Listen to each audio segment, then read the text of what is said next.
তাদের মাথায় বেআইনির কাজটাই হচ্ছে লিপিবদ্ধ। তারা কখনো আইন মেনে কাজ করতে পারে না।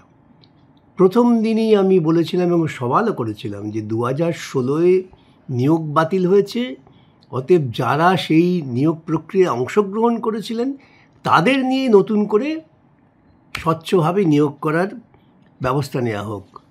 তারা তখন আমার কথা শোনেননি। তারা বলছে না না আমরা নতুন লোকেদের নেব। 2025-এ তারা বিধি করলেন, যে বিধিটা আমার মতে সংবিধান বিরোধী। এখন আজকে সুপ্রিম কোর্ট এরকম একটা পর্যবেক্ষণ দিয়েছেন, আদেশে লেখেননি কিন্তু আপনারা সকলেই শুনেছেন, এখন লাইভ স্ট্রিমিং হয়, সবাই শোনেন।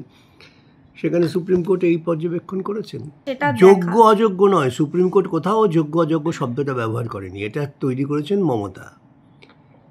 দুর্নীতিগ্রস্ত গোটা শিক্ষক নিয়োগ পদ্ধতি বাতিল হয়েছে দুর্নীতির জন্যে।